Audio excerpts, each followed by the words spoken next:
ఎక్కడ మాట్లాడినా మధ్యలో ఇంటరప్షన్ అనేది కూర్చో. హరీష్ గారు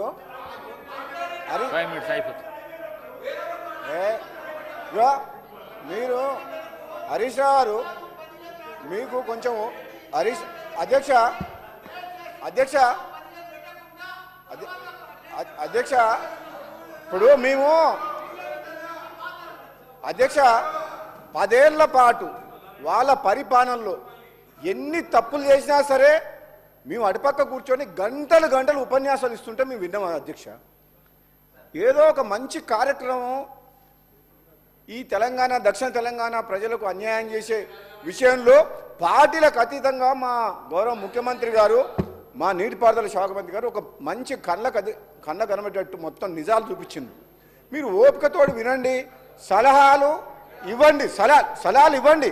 సలహాలు ఇస్తే మీరు ఏదైనా సలహాలు ఇస్తే తప్పకుండా ఈ ప్రభుత్వం స్వీకరిస్తేందుకు రెడీగా ఉంది. ఎందుకంటే రాష్ట్ర ప్రయోజనాలను దృష్టిలో పెట్టుకొని ప్రతిపక్ష పార్టీల సలహాలు సూచనలు తీసుకొని కేంద్ర ప్రభుత్వం దగ్గర పెండింగ్ ఉన్న పర్మిషన్స్ ఎందుకు ఇప్పుడు తీసుకురావాల్సిన పరిస్థితి వచ్చిందంటే మీరు ఆనాడు తొందరపాటు చర్య వల్ల పాలమూరు రంగారెడ్డి కావచ్చు, ఇంకో ప్రాజెక్టు కావచ్చు, మీరు ఒక డిసిప్లిన్గా సిస్టమేటిక్గా పర్మిషన్ సిడబ్ల్యూసి క్లియరెన్స్ కానీ ఎన్విరాన్మెంట్ క్లియరెన్సెస్ కానీ ఇటువంటి అన్ని అష్యూర్డ్ వాటర్ అలొకేషన్ కానీ లేకుండా తొందరపాటు చర్య వేల కోట్ల రూపాయలు మిత్తిలకి బ్యాంకుల నుంచి రుణాలు తీసుకొచ్చి ఈ రాష్ట్రాన్ని అప్పుల పాలు చేసి ఆగం చేసిండ్రు. ఇప్పుడు మా పని ఏంది? తెలంగాణ రాష్ట్ర ప్రజలు తెలంగాణ కాంగ్రెస్ పార్టీకి ఈ ఆగమైన తెలంగాణని గాడిలో పెట్టే ఆలోచన చేసి ఈరోజు కాంగ్రెస్ పార్టీకి ఓటేసి ఈ ప్రభుత్వాన్ని ఏర్పాటు చేసిండ్రు. మేమేమంటున్నాం? మీ తప్పుల్ని మేము సరిదిద్దాం, మాకు సహకరించండి. మీలాగా మాకు స్వార్థం లేదు, అవినీతిలో కూరుకుపోలేదు. ఏ సెంటర్ గవర్నమెంట్కో భయపడి ఏ జగన్ మద్దతు కోసమో వ్యాపార లావాదేవీల కోసం చీకటి ఒప్పందాల కోసం ఈ కాంగ్రెస్ పార్టీ ప్రభుత్వం పని చేయదుగాక చేయదు.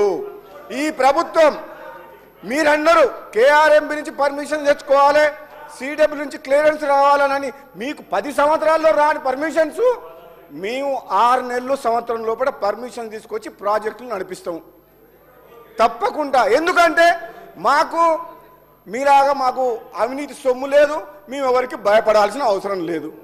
రాజీ లేకుండా పోరాటం చేస్తాం రాష్ట్ర హక్కుల కోసం, తెలంగాణ ప్రజల కోసం. హరీష్ రావు గారు మీకు ఓపిక ఉండాలి. ఎలాగూ మా ముఖ్యమంత్రి గారు ఏం చెప్పిండ్రు? తప్పులు చేసిన ముఖ్యమంత్రి ఏమో ఫామ్ హౌస్లో పడుకుండు, వీళ్ళేమో ఇక్కడికి వచ్చిండ్రు, ఆయననేమో సమాధానం చెప్పడు. ఒక్క నిమిషం వినండి. ఆయన అధ్యక్ష ఆయన పార్టీ మీటింగ్లకు పార్టీ ఆఫీస్కు పోరుబాటు చేసేందుకు పోతే కాలు నొప్పి లేదు, కానీ ప్రజా సమస్యల మీద మాట్లాడుతందుకు అసెంబ్లీలో ఇంత ఇంపార్టెంట్ చర్చ ఉన్నప్పుడు మాత్రం మీ ముఖ్యమంత్రి గారు రారు సభకు. అంటే మీ కారుకు డ్రైవర్ లేడా? డ్రైవర్ లేని కారా ఇది? ఈ రిపేర్కి పోయిన కారు కాదు, గ్యారేజ్ పోయిన కారుకు డ్రైవర్ కూడా లేడు, ఒక లీడర్ లేడు మీ పార్టీకి. అర్థమవుతుంది మాకు. మేము ఎవరితోటి మాట్లాడాలి? అసలు ఆ నిర్ణయాలు తీసుకుంది ఎవరు? ఆనాడు అఖిలపక్షం కానీ ప్రతిపక్షాలు కానీ ఎటువంటి సలహాలు సూచనలు తీసుకున్న 10 ఏళ్ల పాటు ఎవరైనా మాట విన్నారా అధ్యక్ష?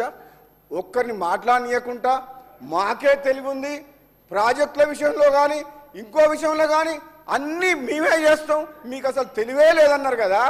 ఎందుకు కాళేశ్వరం కూలిపోయింది? ఎందుకు ఈ కృష్ణా వాటర్ దోపిడీ వాటర్ అవుతుంది? ఈ ప్రాజెక్టులు ఎందుకు ఆగిపోయినాయి? మీరు అక్కడికి ఎందుకు కూర్చున్నారు? అటుపక్కకి ఎందుకు పోయిండ్రు? ఇక్కడ ఉన్నోళ్ళు ఇంకా మీకు అర్థం కాలేదా?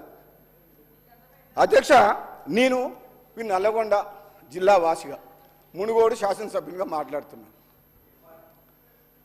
మా జిల్లాలో 10 ఏళ్ల పాలనలో శ్రీశైలం సొరంగ మార్గము కంప్లీట్ అయిన తర్వాత ఒక 10 కిలోమీటర్లు ఒక 2000 కోట్లు 1000 కోట్లు పెడితే 5 లక్షల ఎకరాలకు స్టెబిలైట్ ఉత్తమ్ కుమార్ రెడ్డి గారు మంత్రి అయిన తర్వాత అది టేకప్ చేసిండ్రు.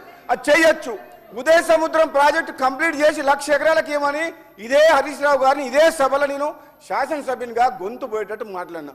లేదు, మా Dindi lift irrigation scheme Palamuru Rangareddy స్కీమ్లా 30 TMC వాటర్ తీసుకొస్తామని చెప్పి మాకు రిజర్వాయర్లు చేస్తుండ్రు, గ్రామాలని ఖాళీ చేసిండ్రు, రైతుల భూములు 2013లో పార్లమెంట్లో పాస్ అయిన ల్యాండ్ ఎక్స్ప్లోరేషన్ యాక్ట్ కాదని 5 లక్షలకు 4 లక్షలకు ఎకరాలు ఇచ్చి 30 లక్షలు 40 లక్షల రూపాయలు ఖరీదు చేసి భూములు తీసుకొని రైతులని రోడ్ల మీద పంపించిండ్రు.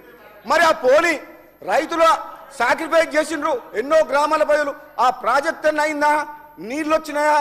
పోని ప్రజలకు మేలు జరిగిందా? అంటే అధ్యక్ష ఎంత బాధతో చెప్తున్నా అంటే head works source of water ఎక్కడికి వెళ్ళి రావాలనో ఆ టెండర్లను ఇప్పటివరకు పిలవలేదు. టెండర్లు పిలవడం కాదు,